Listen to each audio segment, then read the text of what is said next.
Hello, everybody, and welcome to the DefGuard Disgustingly Resilient podcast, part 2 of DefGuard Fundamentals for 10th edition. So, you may notice things might look a little bit, just a smidgy bit more improved than last time. Turns out my partner is actually far better at this than I am, and she's made this a lot more professional looking, but it's still ran by the same idiot. So, on today's episode, we're going to be looking into list building. So this is, why do we take certain units? Why do we include and play for certain things? And why aren't we running certain units? And the sort of the thought process that goes into actually constructing a list to take to competitive events with Death Guard. So, how do we even approach list building? So, when we first talk about building a list, there's multiple things we need to take into consideration. The first and one of the most important ones is missions and game plan.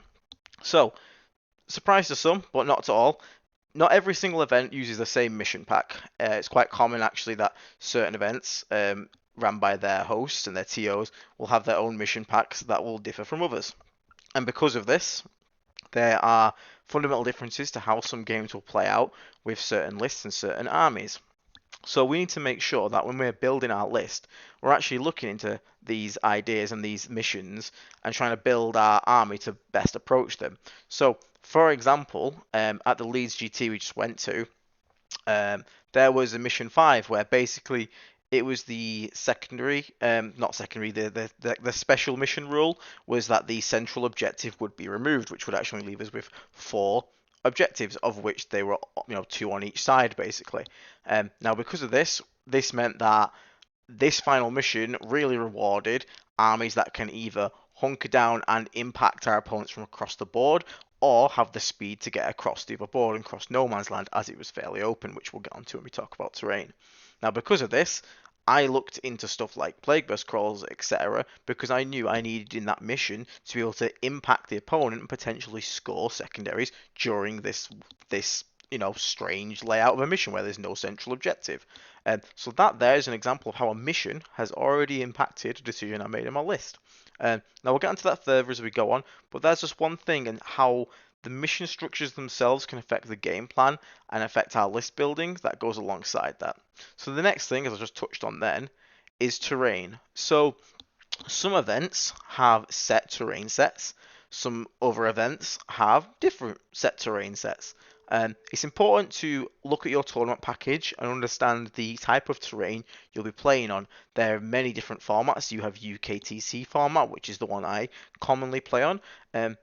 That generally has a lot of buildings that have the breach. Well, every single building has the breachable keyword in UKTC. A lot of them they're all towering. We don't have anything like forests or anything like that. It's fairly straightforward, but because there's no every single building has breaching, it means that slow armies and melee armies have a bit more. It's a bit more free for them to move around, whereas getting stuck behind like a big, unbreachable barricade could actually be tough for slow armies, especially armies that move forward to get through. So in a way, that's beneficial to me. However, you might go to a different event where they do have lots of those buildings. That means that maybe transports are even more important than normal because you will have to have a way to get your troops across the board quickly and have ways to get around these obstacles so that you won't take 2 turns just trying to get clear a crate, for example. Another example is also player place terrain. So it's not something I'm super familiar with myself, but some events run what's known as player place terrain. This is where players will actually take it in turns to set up the table prior to a game. Now, because of this, certain lists at these events are completely built around the table setup that they're going to provide themselves.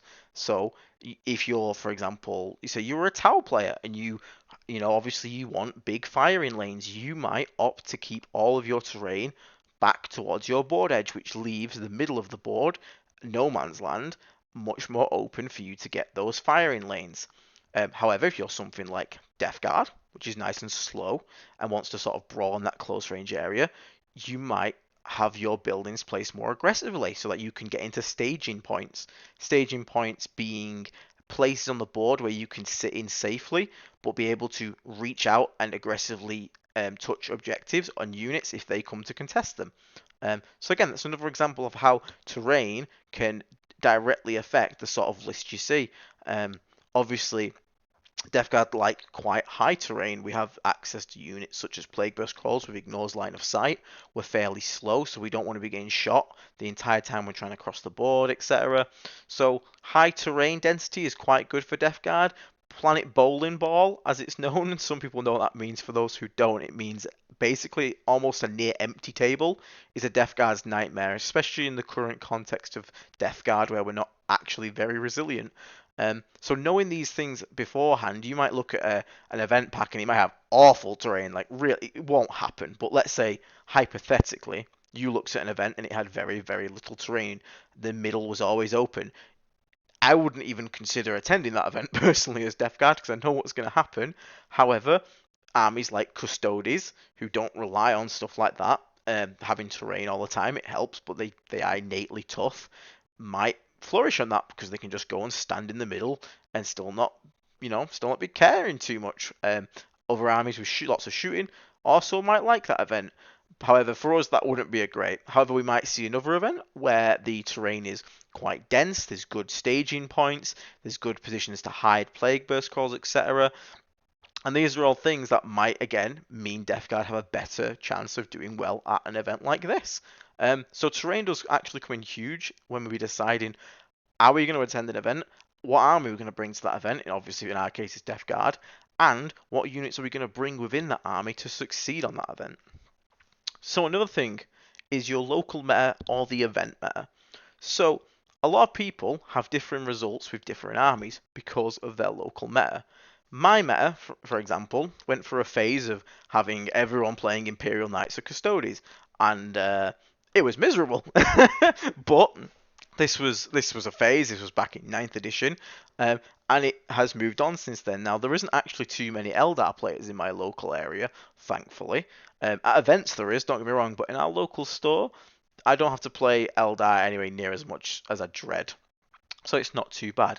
However, if your meta, for example, is full of, let's say, Tyranid players, and they're all running Horde, they're all running, you've got Orc players, you've got Tyranid players, they're all running tons of boys, tons of gaunts. Well, when you come to make your list, you know there's a good chance you're going to be playing against one of those armies, so you might decide to bring more anti-horde equipment. So, flamers, Death Shroud Terminators. Sorry. Ooh, sorry. um, so you have lots of anti-infantry flamers, the ability to pick up large amounts of fairly weak chaff infantry. However, if you were like me back in the day versus Imperial Knights and Custodes, AP0 weapons with low strength basically were going to do nothing. So in that meta, you're more wanting to look to bring things like Mephetic Blight Haulers, Entropy Cannons, Predator Annihilators. Making these choices to the meta that you're expecting and the one your local area can really help you sort of get more wins in as Death Guard, but also sometimes it also influences you to do the opposite of what the meta's doing. If you are in one of those metas where Horde or let's say the one I was in, Custodians and Knights, were the big threat, everyone starts teching to beat those units. Rather than teching to beat those units, you can go the opposite route and start taking a horde list yourself. Back in the day, you could run a Terminus Est with 110 Poxwalkers, and now everyone that's just geared up to kill Custodians and Knights has no chance of clearing out 110 regenerating Poxwalkers plus Terminators plus Plague Marines with las cannons. It's just not happening. So that's another thing you can do. You can either skew to the meta and sort of equip yourself to deal with it, or the opposite route, which is see which way the meta's going and try to experiment and push the opposite way to sort of make everyone else's tech choices less effective versus you. Another one to think about is personal playstyle. Playstyle does matter, and every army has a playstyle, we understand that. However, inside armies and inside ourselves are different ways we like to play the game. So some people, for example, just want to play, like I said, a metric ton of zombies. Some people really like that horde playstyle, and there's nothing wrong with that. And maybe they play that playstyle better than the, like, say, Demon Engine spam. Demon Engine spam is very favoured by quite a lot of players, but for me personally, I can't stand Demon Engine spam, and I'm not very good at it. So I will never really play Demon Engine spam. Now there is a limit, and that comes into the next point, state of the game. If a unit is unplayable or a certain playstyle just does not fundamentally work at the moment, sometimes we have to let go. Like for example, right now, if Demon Engine spam was the only way to play, I would be putting time and effort into learn it, because sometimes you can just be stubborn, run your head into a brick wall a million times, and the wall's still standing and you're just there with a nosebleed. So you do have to sometimes bend what you personally like, but I have noticed that, for example, for me personally, my personal playstyle is more of a toolboxy kind of list, which means lots of different tools for lots of different occasions and making sure we use them in the best way possible. I like that. I like not risking being hard countered. I like having the options, the tools to sort of react to situations, and I found most success in that. However, should the need arise where that list no longer works and the only way we can even survive on the board for 2 turns is Demon Engine spam, I will go and look into that. So, principles we think about when we're talking about list building. So obviously, mission plan. Now I know, for example, I'm planning to play tactical in all my games. So when I'm thinking of building a list, I can literally get my deck in front of me, look at all the objectives, and try to pick out a unit, or two preferably, that in my list can achieve those goals. So what units are going to be doing engage in all fronts? What units are going to be doing deploy homers? Do you have something prepared for a turn 1 area denial? These are all things that I need to consider. Other things such as, what about if you get a turn 1 no prisoners? Can you have the ability to kill something turn 1? The answer for me is yes, because I have 3 Plague Burst Crawlers, and worst case scenario, I'll shoot something crap like 10 cultists and just kill them and get my victory points. So always make sure you have units that can play for these secondary missions, because it's going to be very important for you to score points. Points win games, not kills. And the other one is obviously to play the primary. We still need to play primary. Primary is obviously a big point of the game. There's lots of points to be had there. So I'm still bringing units along that help me score the primary mission. You know, like I said, the cultist with the scout trick to turn 1 contaminate. That's really useful. But also things just like, you know, Plagueburst Crawls to hold the backfield, Terminators to start pressuring their primary, etc., etc. Unit roles. So as we just touched on then, like the role of cultists, etc. When we're putting units in our list, we're looking at more than just output. How much damage? And a lot of people get caught up on this unit does X damage, therefore must be good. And it's not always the correct way to look at things. 1 second. So, roles of units are more than just how much does it kill. So we talked then about cultists being able to scout, etc., and being able to contest early objectives, and there is other roles for them. For example, screening. A screening unit, for those that don't know, is a unit that basically works almost like a roadblock. It is there to protect your more important elements from getting charged, for example. It's also good for pushing back deep strikes. So for people that don't know, deep strike obviously is where you set up 9 inches away from a unit. So if you have, for example, your Plague Burst Crawlers at the back in a corner, you don't want them to get deep struck by some obliterators who have 18-inch range. So normally they can come in 9 inches away from the Plague Burst Crawlers. We're going to use the cultists to actually scout and then move to then create an actual 18-inch bubble around themselves, because 9 on each end, which will then connect to our Plague Burst Crawler's 9-inch bubble, which will now actually force the obliterators back. The 9 from the Plague Burst Crawler, the 9 from one end of the cultists, or an 18, and then another 9 for 27 inches away. So now our Plague Burst Crawler is 100% safe from that deep strike. So that is another role of this unit of utility. Another example again is, like I said, the Plague Burst Crawler being able to reach out, damage units that are hiding, sort of puts the pressure on the opponent to act upon us. The damage themselves isn't mega important, but being able to reach out, score secondaries while we can stay hidden and deny them is also mega important. Typhus, for me, in my army, for example, also has a role as being an answer to lone operator characters, which are very annoying at the moment because his ability can target them because it's not a shooting attack. So he has this role. The Poxwalkers that then come along with him are there as a role to give him more wounds, but also is the ability to overrun a point that can come from strategic reserves if, you know, an opening presents itself and we have no anti-infantry to deal with it. So we have to think about all these roles that our units play within the army and not just look at damage output. Um, and don't be afraid to think about a role as including something like strategic reserves. Um, there's nothing wrong with saying I'm going to bring a Hellbrute, for example, with the specific goal, the specific role. He's going to go in strategic reserves, come in at an angle, and get Boil Blight off on a key target. There's nothing wrong with that. He's a bit expensive at the moment, but regardless, that is a perfectly fine play, and that would be his role within your army. It's not so much he's just there to do damage, he's there to come in, trigger Boil by an important unit, and then provide a threat from strategic reserves where he came in. Okay? So, army output. Now, I know I just said to you, don't get too obsessed with your damage output from your units. However, damage is important to a degree. You have to, at some point, I mean, there has been armies in the past that have managed to do no damage and win games just because they're so obnoxious in how many models they have, or their recursion ability, or their ability to just stay alive and score points. However, for most armies in the game, us included at the moment, there comes a point where we will have to interact with our opponent, we will have to kill them, we will have to remove some of their models from the board, and this is the one thing that we still have to consider. So we could, yes, you could take an army of 60 cultists, 60 poxwalkers, Nurgling allies galore, no damage anywhere, and just completely try and play the secondary missions. And you probably will score maximum secondaries every single time. However, if you can't kill anything, and they put units on objectives, and you can't out OC it because they're doing things like screening and move blocking, you're not going to score any primary.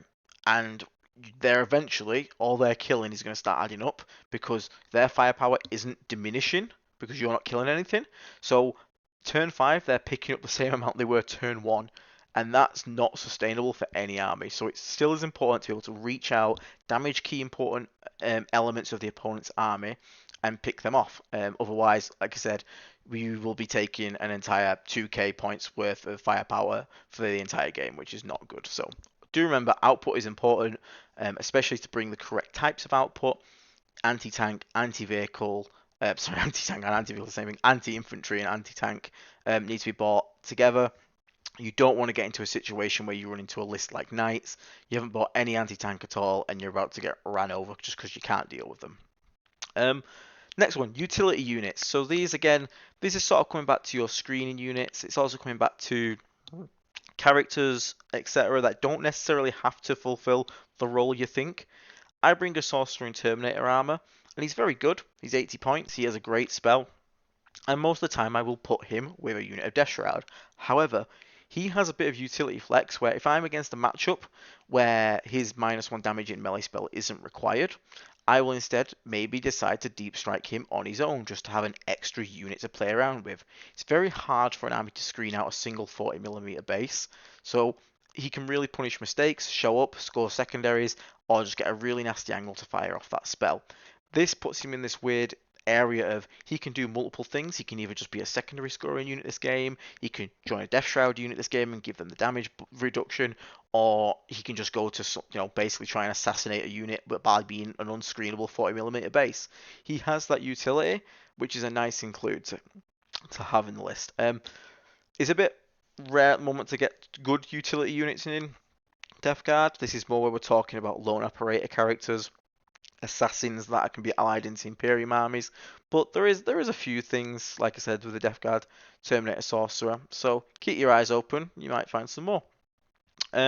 Synergy. So when we're putting our units in a list, obviously they are joining an army together. So when you're looking at a unit, obviously units bring buffs with them, mainly characters. So we need to think, when we're bringing and we're paying points for these characters with buffs, how can we maximize their potential? Because the more value you get out of something's buffs and synergy, the more value for money you're basically getting. So this is why when I bring Mortarion, I bring the full list of 3 Plague Burst Crawlers, because having all 3 of them, ignoring any penalties to stats, and also then being able to reroll ones to wound, is a lot more valuable than having Mortarion with just a single Plague Burst Crawler, because when you bring Mortarion in that effect and he's just babysitting 1, he's basically committing his free 75 points, I think he is, to babysit 175 points. And that 175 points has to have an impact enough to justify Mortarion, which it probably won't. But if you bring 3 of them over the course of 5 turns, they will start to justify Mortarion. And they also can enable Mortarion back. So Mortarion gives the synergy to them to use their indirect to pick up units. They pick up something like Desolators, which were a threat to Mortarion. Desolators are now dead or weakened immensely. Mortarion is now free to go and bully. The synergy between them has been completed, the perfect trifecta. He has buffed them to allow them to then allow Morty to go and do what he needs to do. Another thing to look at is allies. Allies are important. We have a good plethora of allies to pick from as Chaos, Demons, and Knights. Knights are in a very good spot for bringing War Dogs, even a Tyrant, I'd even say. They're super points efficient. They have really good shooting, really good output for what they are. Insane objective control. The only thing is when you're bringing them, obviously you won't have access to our army rules, our stratagems. Do bear that in mind. But consider allies. Like I said, they can really fill holes that your army has. Brigands are very good to bring for a bit of anti-tank. Stalkers are also good. Huntsmen, the same thing. The thermal spear is a fantastic weapon. Having good melee and OCA on fast chassis is something that we don't have great amounts of. So it's really nice to bring them along. Nurglings I also think are invaluable. They are 40 points for 3 bases of Nurglings. They have innate infiltrate, innate deep strike. So again, this comes back to playing the mission. If you're worried about getting area denial first turn, you need to be in the middle of the board, but your cultist with scout won't be able to reach it.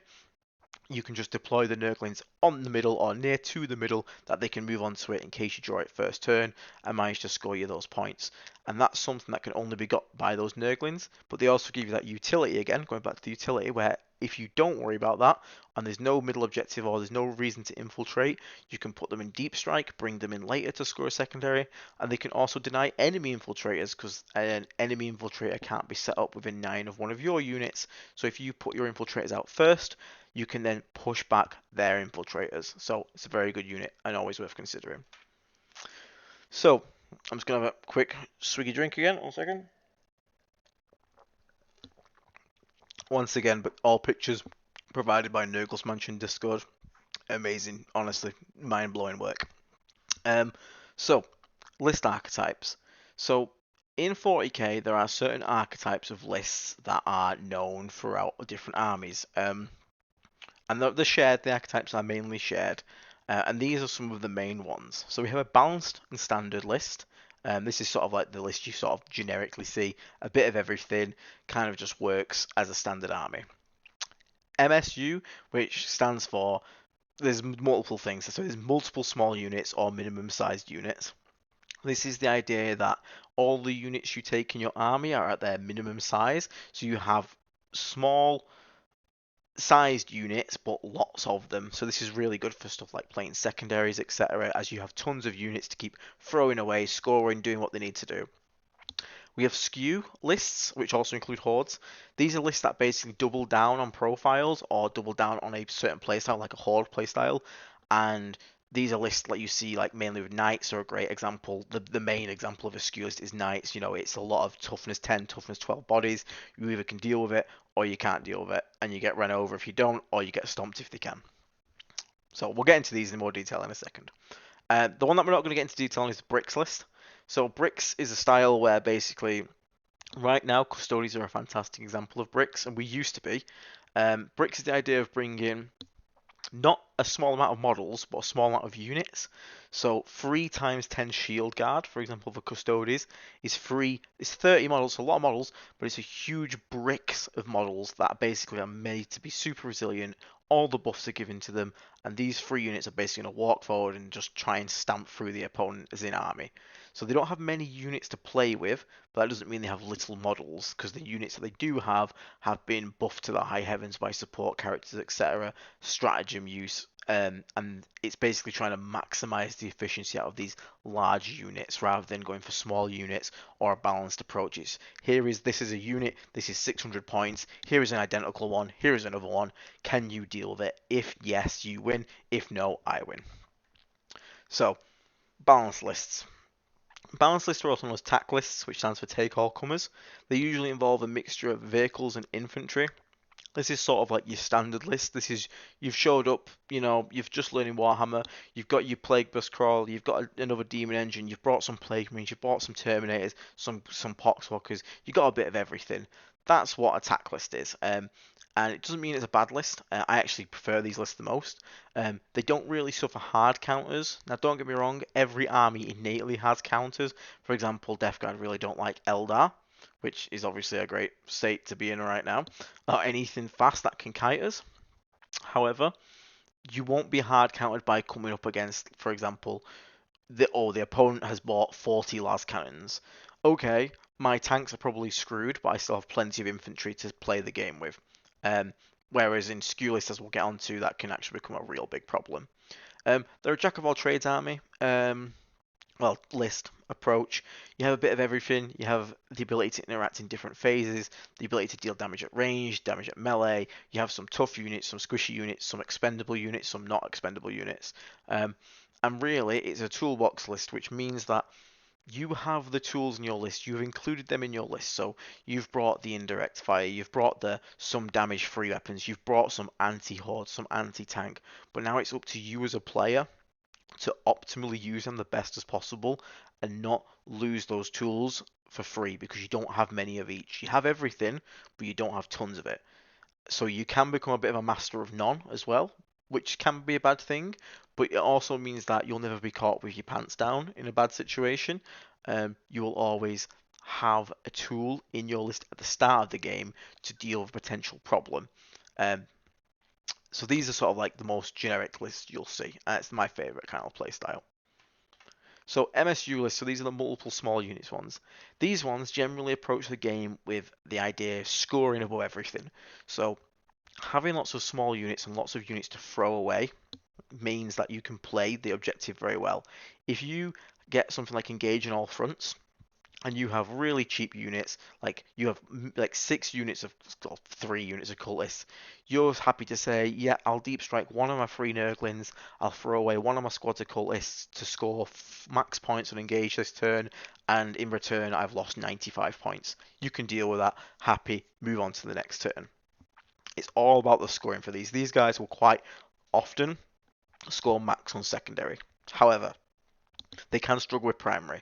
Because you're running minimum sized units, you tend to not have anything super tough. That's why sometimes they'll include what's known as an anchor unit, or what I refer to as an anchor unit, which is one tough unit. So for us, it could be like 10 Blight Lords, the rest MSU. Now, Blight Lords aren't very killy, they're not mega tough, but it's the toughest thing we've got per point spent. So having a big block of 10 to hold a primary point and just basically hang on for dear life and sort of provide that anchor to the army that everything else then can work around can really help MSU lists. So when you're constructing, if this sounds like something you're interested in, bring in lots of small units of like, 3 units of 3 Nurglings, lots of cultists, lots of poxwalkers, bloat drones that want to go out, be fast but just on their own. Maybe consider bringing along an anchor unit like 10 Blight Lords just so you have something to sit on a point. You're not really going to be forcing it into your opponent's lines because, again, it's not what it's great at, because if you lose that anchor unit, you can then really get pressured hard off the board. It's also very good at board control. Again, if you had 3 units of scouting cultists, and there you get first turn, you can move and advance them as well as the scout. That's a lot of board control you've gained and be able to push back anything like obliterators and deep strike, etc. Just allows you to take control of area and space, which in 40k is important. Also gives you a lot of units to sort of do stuff like move blocking. If you're against knights, you can sacrifice 10 cultists to stop a knight moving for a turn, or as moving as efficiently. If there's a war dog can move down a street, suddenly you block it, basically denying it its movement for the entire turn. That then can block the stuff behind it. You can make really nasty choke points for the sake of sacrificing 55 points, which could have also scored a secondary in the process. So that's very nice. They're also quite good at the trading game. So when we talk about trading, what we mean is we will send out a unit to do something. That unit will then often be killed, but the unit that killed it will then expose itself, and then we can kill that unit. This is known as trading. So trading upwards is always the goal. So, for example, you move again, 10 cultists out, they bring out 5 intercessors, kill the cultists, 55 points. You then manage to, I don't know, for example, get 5 plague marines to then shoot the intercessors, you manage to wipe them. then you've traded 55 points of cultists for 95 points of intercessors. So that is an upwards trade. Um, it's what makes also indirect mega powerful because you never have to worry about trading. You can just put the pressure on them and say, I will kill you every return until you start coming out. And when you come out, I'll then start shooting you my other guns, which makes the trades even more favorable. And with that playstyle, you can start to focus on gaining value over the course of the game, and then you snowball that into an effect where, turn 3 they've traded 800 points, you've only traded 400, so now you're 1 600 up against their 1 200, and then that effect snowballs and goes higher and higher until eventually they just run out of resources to be able to trade effectively with you. So that's another good thing about MSU lists. Skew Lists, so all the Demon Engine boys out there, boys and girls who love Demon Engines, this is for you. So Skew Lists basically work on the idea of getting a certain stat line, usually works most with vehicles, but Horde lists do it as well, and spamming the ever-loving crap out of it. So you want to include as much of the same archetype as possible. So for example, the Demon Engine archetype, you bring every single Demon Engine in multiples, no infantry, maybe some Nurglings if you want, or something to just hold home, but sometimes not even that. What this does, because you bring so much of a certain stat, your opponent then is, if they've brought like a balanced army, the resources that they have to deal with that stat line are forced to their limit, they're pushed to their extreme. And should they lose those resources, then basically they're in a really uphill battle because you can then use your stats to basically bowl them over with pure, force. If an enemy army has brought 4 las cannons, you kill them in mortars, and then the rest they've got is bolt guns. You're just gonna be able to literally run at them and be nigh unstoppable. Um, it minimizes their efficiency to kill you by basically making half of their guns require like 6s or 5s to wound. So it's very strong. It is a good strong list. And the same with Horde. Again, if you run into a list that's got tons of anti-tank and you're running pure Horde and they haven't got much anti-Horde, you can just run them over with sheer numbers that they can never hope to deal with. Now, one thing about this is that it can be very matchup dependent because there is definitely still skill involved in this list. Usually you'll have less units to play with, less expendable because they're all quite expensive being vehicles, but you can get some matchups where you will just win just by being a skew list. You came across the guy who hasn't brought enough anti-tank. Like I said, you kill it turn 1, and then you can just bowl him over. But you'll also run into matchups against the guy who's bought, 10 knights all with thermal spears, which then pop in a vehicle every single turn, in which case you get tabled very quickly. So you have to be a bit careful when you bring in these kind of lists and understand what's a good matchup and understand what's a bad matchup. And when in those bad matchups, understand to play it a bit safer, a bit slower, and in those good matchups, to go full aggro, go on the line, run at them. Sometimes you will just bowl them over and there's nothing they can do. This list can also be a bit more subject to terrain. Vehicle spam being the main skew. Can struggle if you're on a board full of lots of terrain where movement can be difficult. You don't want to have a plague burst crawler parking lot that's getting stuck and can't move up, and then it's blocking everything behind it. A lot of boards are getting quite dense now to deal with towering, which is a problem with towering, not with the boards. But I digress. Do be careful. Again, study the terrain first. Understand, is this a terrain? Is this an event that I can bring a skew demon engine list to? And if it is, go for it. If it's looking like movement's going to be a real issue, make sure you're prepared for that. And if it's really, really bad, maybe consider not bringing a skew list like this. Now, this also sort of used to go into Zombie Horde as well. Zombie Horde Terminus S playstyle. I'm not going to talk about it too much because right now that's dead. I will imagine it coming back in the Codex, but right now capped at 60 zombies. I don't think Horde works too great for us, so I won't really go into it too much. So, this is a quick little diagram. Obviously, you can see on the right pure facts on the right hand side of the screen. The middle is like my evaluation of a unit, and the left is literally my that is my Mortarion, which I'm very proud of. So when we're thinking about why do we bring a unit to a list, why do we put it in, we need to think about certain things. So this is an example I'm looking at of Mortarion when I put him into my list. So the first thing I think of is what's Mortarion's role in the game and how important is that role to the game. So Mortarion for me is everything to my list. I make massive use of his aura. I've said this a million times before. I think it's one of the best auras in the game. Being able to reduce modifiers just makes the army have a unique thing that not many things have. Being able to say to people, no, you don't get to do this, no, you don't get to reduce damage, no, I don't get -1 to hit. It's very important. It catches people off guard, it throws off their numbers, it throws off how safe their units feel, and for me, it's all about capitalizing on those interactions. So for me, his role in my games, he is the most important model to play with and to play around. So he's 100% got the score on that. Cost effectiveness, I think he's very good. I think Morty for 375 points is very good price. Again, mainly because of his buffing abilities. The reason he's not 100% on the score for me is because his melee can be somewhat desirable with only 5 attacks.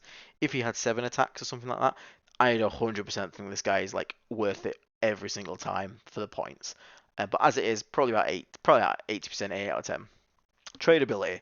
So Morty's ability to sort of trade his own life for equal value. Now, I don't think Morty's actually very good at this. I think he's better at the support game. I wouldn't really run Morty out and in an attempt to, kill a big unit. With only the 5 attacks, he's not exactly massively horrendously scary himself. He still hits hard, don't get me wrong, but he can hit a wall, bounce if there's got invulns, and then if he dies, you've kind of just gave up 375 points for nothing at that point. So you have to be careful with him. Like I said, he's much better staying back and then sort of cleaning up late game. So for tradability, I would never really be throwing Mortarion away. So 2 out of 10, 20% on that one. Resilience, I actually think Morty's fairly bloody resilient, especially if you get good on the feel no pains and the invulns on the right weapons. If you make all your invulns on the last cannons, you're happy. For his points, I think he's extremely hard to kill. It does feel tough to bring him down, so when I play with him, as long as you don't throw him out in front of an entire army, which again we talked about in the first part where we said don't just run at them, I think he's very resilient, and I'm happy to give him a good score on that one. So again, that's some that adds value to him going to the list. Speed-wise, Mortarion is quite fast for Death Guard. Again, this is all relative to our army. Um, so having a nice fast unit, again, we're thinking about scoring, we're thinking about getting around the board, because getting around the board is how you do everything in this game. Speed does win games. He's relatively fast for us. 10 inches is pretty good for Death Guard. Obviously not in the greater context of the game, but for us, that's pretty good. Fly helps in some scenarios, not as good as it used to be, but still decent, so pretty good score on that. His synergy with other units, 100%. We talked about how good the auras are. That's what makes me want to bring him. That's why he's in the list. So 100 for that. And the list archetype. Where does he fit in the list archetype I'm thinking of bringing? So for me, it's a balanced list, toolbox list. Well, him bringing those auras. One, you have the ability to choose from 3. I'm always basically choosing the real ones to wound, but having the option helps with the toolbox idea. Having the ability to deny my opponent all their defensive abilities is huge for a toolbox list, because it is a tool to say no to your units. It also helps him perform a task as a babysitter for the Plagueburst Crawls and a counter charge unit, so that someone can't just get onto my tanks and shut it all down. So in the balanced toolbox list, he actually is a giant wrench. He's very good. He's very good at helping out over here, helping out over there, counter-charging that when he needs to, making sure everything's firing at maximum efficiency. Oh no, I got battle shocked. I'm now OC0. No way, I'm not, because Mortarion's nearby, because you can't reduce my OC, because my characteristics can't be modified. He's very good. So in terms of my archetype, of the toolbox list, he's going in 100% of the time. And this is why Morty is in every list I play at the moment, because that is how I look at him when I evaluate him to go into a list. And this can be shared across all the other units in the game. So just think about this when you're thinking about putting a unit in. What's it actually doing? What's it bringing? How tough is it? How fast is it? Is it good at its job? Does it bring synergy to other units? Does it help them perform more? And how does this fit to my overall list design? Does it match the skew? You can have a unit that's 100 in every single things on here, but if you're bringing a skew list of I don't want anything less than T9, and then everything else is great, but it doesn't fit your skew list at all, and it actually puts in a weakness to infantry into your list, it's not worth bringing, because you're getting your identity as a skew list and then basically throwing it out the window for this one unit. So yeah, good way to look at units when you're thinking about them. So I brought some example lists for you to look at today. So the three kings of Death Guard, the three wise men of Death Guard. So you have myself on the left as you're looking at the screen, Cherry Aid enthusiast myself. You have Don the Mastodon Houston, which any self-respecting Death Guard player should know the name of by now. And on the right, you have Bob Leponge, who you might not know, but he's actually the only player that took Death Guard to Warmaster WTC, which is a huge cutthroat tournament. He's also part of the French national team, and he is their Death Guard specialist. He's a good friend of mine, and he's a very good Death Guard. Everyone here is a very good Death Guard player, apart from the idiot on the left. He just gets lucky. So we're going to look at their lists, break down why they bring what they bring, and sort of explain to you what archetype it fits in so you can get an idea of why these people are bringing what they're bringing, what's the archetype they're bringing, what's their thought process as they play these armies. So I have talked to all these fellas, they've all given permission to use pictures, talk about lists and whatnot. So I obviously have permission to talk about my own list.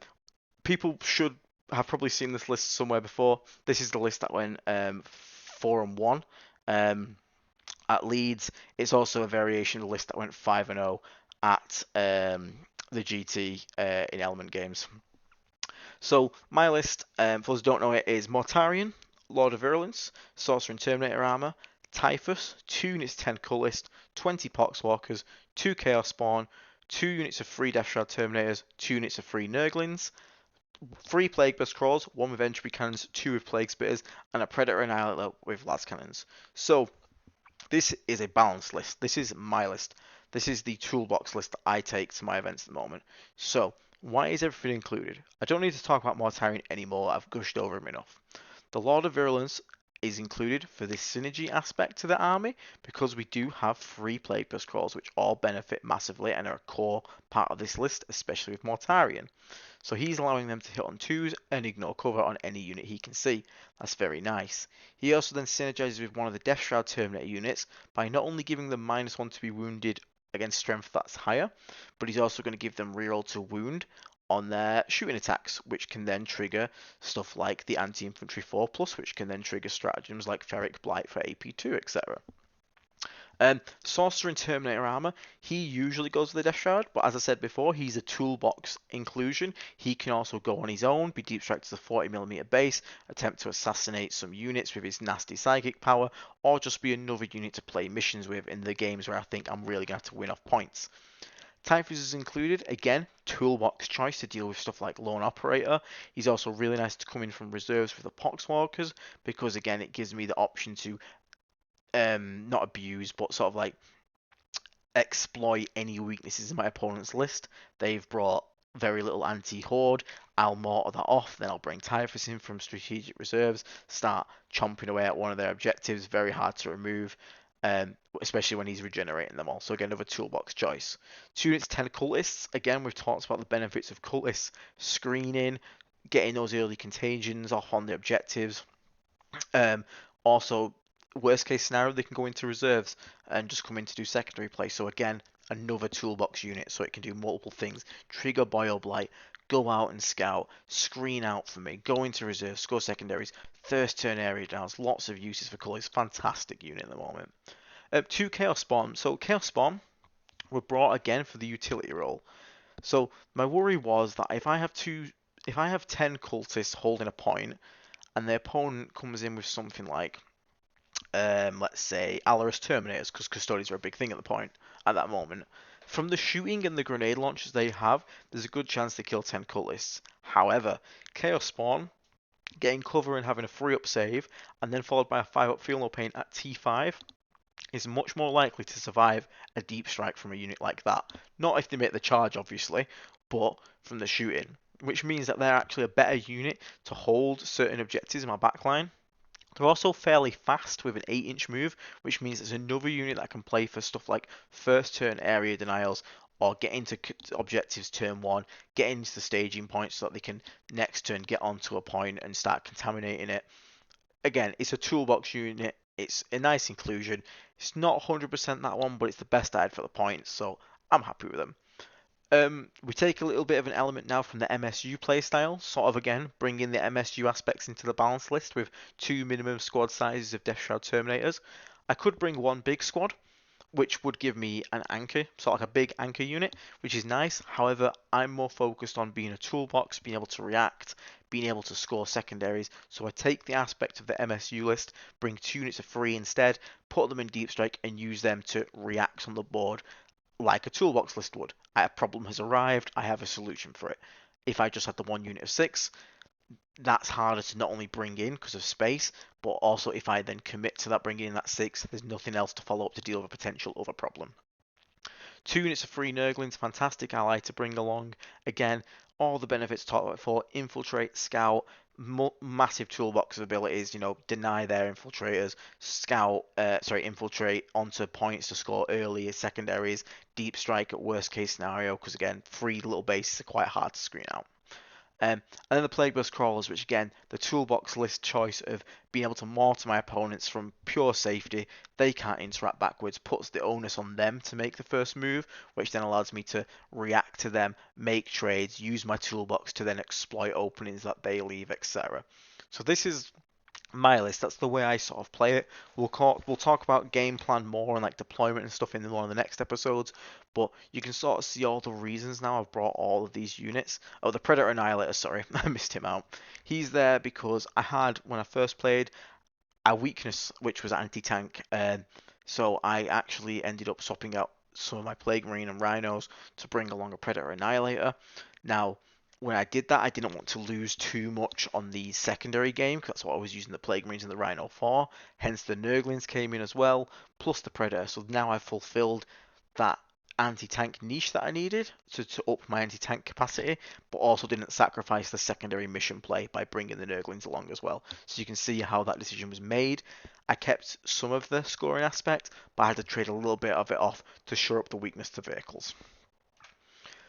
Don Hewson, the Mastodon himself. So Don Hewson, as you can see from this picture here, is infamous. For those who know, the rule of 3 states that you can only bring 3 of a unit, unless it's battle line, which can bring 6. Now this rule was implemented because of 2 reasons. One of them was Tyranids, 2 is Don Hewson. The picture you see below, there are 1, 2, 3, 5, 6, 7, 8 Plague Burst Crawlers. What you can't see is another 2 of them. Don Hewson brought 10 Plague Burst Crawlers with demon support to buff them up, and basically indirected every single opponent off the board. Now, this wasn't very fun for opponents, hence the rule of 3 was made. So Don Hewson is the father of the rule of 3, as long as I'm concerned anyway, because he's a monster. However, Don has always played a style of list that he's very happy with his massive demon engines. He likes to play infantry as well. He's not just like a demon engine purist, but he's very good at these kind of lists. So this is Don's list that he's shared with me. It's the one he's been having good success with and good fun with. So we have Mortarion, 3 Defilers, all with twin heavy bolters and scourges, 3 single units of Mephetic Blight Halls, so it's not one unit of 3, it's 3 units of 1, and then 3 Plague Burst Calls with Plague Spears, and a Ward Dog Huntsman. So Don's list is very clearly inspired to be a skew list. Now, every unit in his army is minimum T9, so any anti-infantry weaponry is nigh on useless in this matchup. So he's there to cut some of his opponent's weapons and threw them in the bin before anything's even started. However, he has opened himself up to the anti-tank issue. But he accepts that, he moves on. So, the Blight Haulers, however, he keeps in units of 1. So you might be thinking, Aiden, why is he doing this? Because we have a thing called stratagem efficiency, because obviously stratagems are played on units. If all these blight halls were together, using a stratagem on all of them at once is far more efficient than having them all in ones. However, Don has took the approach of mixing the MSU style with the skew style because he knows he needs to still score secondaries and play the mission. So by bringing them in units of 1, he has more units to go to different places on the map, score, contest objectives, do actions and stuff like that.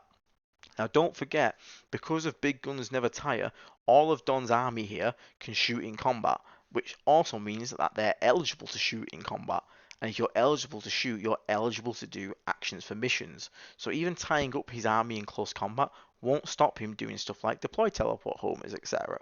So it's quite cool in that regard. He's brought Defilers because he wants that really nasty melee. He loves the tank shock stratagem on it. It's very powerful to be able to charge in, deal a bunch of mortals, and then have really nasty melee.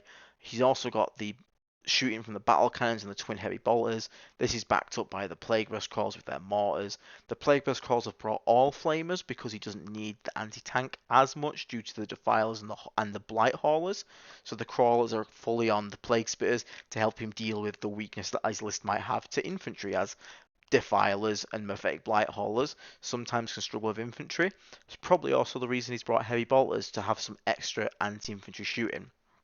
He's still brought Mortarion. Again, he fits into the Skew List identity, helps all these models that all are going to degrade, par the haulers, ignore stuff like degradation bonuses, so they're going to ignore the negatives to hit. He's got the Plague Burst Crawls, so he's still ignoring the negatives to hit on the indirect fire. So there's still quite a lot of value in Mortarion, as well as fitting the skew profile, as well as being a good nasty melee threat. He's still also providing the aura that's going to benefit a lot of this army. He's also brought a War Dog Huntsman. Now, I believe the reason he brought this is basically purely off points efficiency. It's a very fast unit. It's very cheap for what it is. 145 points, I think it is. For a really nice anti-tank weapon in the Thermal Spear. Good melee with the Chain Cleaver. And it's also objective control 8 on a very fast unit. So it's great. It's a great include. Again, a good target for tank shock. And a very fast unit to sort of keep up with the pressure that defilers are going to put on their opponent as they move towards them. Imagine this moving towards you. You've got 3 Plague Burst Crawlers, 3 Defilers, and a Mortarion and a War Dog. It's a nightmare for target priority. Like, you're not sure what to shoot. You might kill 1 or 2 on the way in, but then the rest are going to hit you. And once these things start getting into combat, getting into those close encounters with you, it's really going to start putting the pain on. So it's like a very, very fun, very cool list, and I'd love to play it. I don't own any Defilers myself, but it is very exciting. I would love to try this at some point. So this is, yeah, one list archetype. You can also try the Skew List. Bob Leponge. So Bob Leponge, or SpongeBob in French, is almost a weird amalgamation of Don's list and my list. So he likes the word blast, and blasting is what this list does. He took the Mortarion Plague Burst Crawler combo that we had from my list, the Lord of Virulence also in there, but then he thought to himself, I really like the blast keyword, how can I bring more? So Defilers have blast on their cannon, which means they will also benefit from the Lord of Virulence, so he doubled down on all the blast. Now, Bob, because he does bring some Death Shroud Terminators, he can sacrifice a little bit of the the anti-infantry from the Plague Burst Crawlers, so he gets another entry cannon in there. However, he also acknowledges the fact that he has nothing like Blight Haulers to help him with the anti-tank, so you can see his Defilers instead have brought las cannons instead of heavy bolters, because infantry is less of a concern. The Death Shroud are there to help out. He's still got 2 Plague Spitters on. He's got a Lord of Virulence also to help that out. Bob's also took some of utility chaff units, so he's got cultists for screening, scouting onto objectives, scoring secondaries. He's also brought some poxwalkers, which he told me is mainly for use for screening his backfield. He doesn't want anything sneaking up on him. He's got the defilers, of which he says he always deploys one on each side of his deployment, and then he always puts one in strategic reserve. So again, creative use of strategic reserve here to get a unit. Because imagine a defiler popping up behind you. That's a horrific sight to deal with. Again, pops in, gets a good angle, shoots all its guns, potentially makes a 9-inch charge into something. If it doesn't, it's still a very tough unit. It's going to be hard to remove. This list went 2-2-2 so 2 wins, 2 draws, 2 losses at War Master, which is one of the most cutthroat events that there was. He was the only Death Guard player in attendance as well, so to get a result like that, it was incredible. Well done to him. We're talking an event where Eldar was on every table, Gene Steelcle every table. It was magical that he managed to get the result that he did, and he should be very proud of himself. But he says that this list basically is he always tries to move the defilers towards the opponent, sort of maximize the use of blast into his units. Again, Mortarion dealing the same sort of job he does in mine, where he's babysitting, but then also can provide a charge where he needs to. There's a lot more firepower in this list than mine, a lot of ability to shoot people off the board, and it still keeps a bit of that MSU scoring identity from the cultists and the poxwalkers. Again, he doesn't bring big units with him, he brings minimum sized, so it's maximised the amount of units that he has in play. So this is a creative twist that combines almost Don's list and my list, smashes it into one, and then you've got another list that's also being able to go to tournaments and perform fairly well. So hopefully these free lists here have sort of inspired you to maybe take some from each of these, maybe amalgamate them yourself. Maybe you like the look of Don's list, maybe you like the look of my list, maybe you look of Bob's list. Maybe you look at all this and you think, nah, I'm going to do my own thing. Also cool. But I just hope seeing these lists and understanding like some of the reasons why some of these units are being brought will help you inform you on why certain units are being taken, certain units aren't. For example, there's no Plague Marines in any of these lists. However, speaking to Don Hewson, who's been running 60 Plague Marines, all in Rhinos, all with Biologist Putrefiers, has actually been doing fairly well with them. So maybe there's something there. Maybe it was just a case of you need to run all 60. Um, but I'll get back to you on that one when I find out some more information. But to summarize overall, we want to build for the mission. Always build for the mission. Right now, any army that is struggling, build for stuff like the mission play, the secondary play. Orcs doing it, sisters are trying to do it. We can't win through brute force, as I always say to you. So focus on doubling down that secondary mission. Focus on trying to score as much as possible. Bring units that are going to allow you to do that. Bring units that are going to enable you to play the mission, the table, the terrain. Because again, on their build for terrain, you know, are you on player place terrain? Are you on lots of breachable terrain? Are you on lots of unbreachable terrain? How dense is it? How many open line of sights do you have? If there's lots of long line of sights, maybe bring Predator Disruptors because they've got a 48-inch range autocannon. Very nice to put long range firepower down. Is it very tight and dense? Then maybe those strictly shooting vehicles aren't going to do as good. But stuff like Defilers can excel in that because they don't mind getting into a scrap. It's like strength 18 melee or something. It's daft. Um, so that's good. Build for meta, understand your local player base, understand events, what the game is like at the moment, build towards that. Eldar really don't like indirect. It's kind of funny to shoot them with the mortar, I won't lie. Brings joy to my heart. You're probably going to get tabled in a turn, but it's still funny to see. But if you're against Custodes, bring as much damage free as you can. It's really nice, especially with Mortarion, meaning they can't -1 it. Don't bring AP01 damage against stuff like that. If you're against hordes, bring all the anti-infantry flamers you can fit in. And yeah, build for scoring. Again, always focus on points before anything else. Don't worry about, oh, I'm not know if I'm going to be able to kill the Wraith Knight. Killing a Wraith Knight is doable, but if you're going to sacrifice your entire ability to score points to do it, maybe don't consider it. Now, Bob's told me his list can kill a Wraith Knight, and I do believe him. I do believe he's made some changes to it, brought in a Predator Annihilator again to help. Again, he had that issue of dealing with T12 vehicles. He's now addressed that. He hasn't gone and wrote an entire different list. I wouldn't recommend doing that, starting from scratch. Just tweak to what you need. What doesn't work, what does work. Keep trying it. And more than anything, just remember to experiment. Like, there's still early doors in a way. There's still plenty of stuff to try out. Try those weird combos. I'm not gonna lie, most time it doesn't work. Like, I've tried loads of lists and it doesn't work, but we had to keep trying. We had to keep experimenting with things. Bring the units that aren't traditionally Death Guard, like the Defilers and stuff. People have a really big hang up because it's not a Death Guard specific model. But at the moment, if you're playing for competitive play, these are the kind of things we have to do. We have to bring Predators. We have to bring the Defilers. And when you actually start playing with them, honestly, you kind of just forget it's not a Death Guard unit. You just kind of start having fun smashing stuff with a giant crab.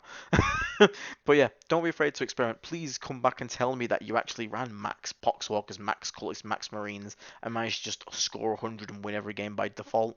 I'd be well happy to hear that. But keep trying, keep positive. Again, that's what we're all about. We're just trying to keep finding ways to make Death Guard work. So yeah, that's everything for sort of the list building aspect of why we bring units, what we should consider when we're doing it. I'd like to give a thank you out to obviously Don Hewson, Bob, for helping me out with their list that they've provided, my partner for doing all of this on here, all these presentations. Thank you very much to her. The Nurgles Mansion Discord, again, all the pictures you saw were provided by them, part of some of our own and whatnot.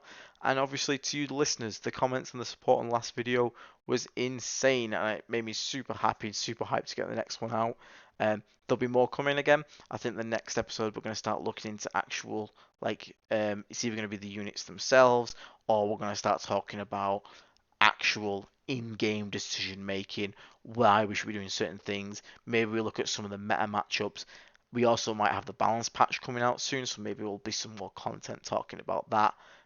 There's plenty to come. There's plenty to talk about, plenty to go through. But for now, thank you very much for listening. I hope you found some of this useful. If not, just downvote the shit out of me. But hopefully you did find something good, and I'll hopefully catch you on the next episode. Thank you very much for listening. Have a good night.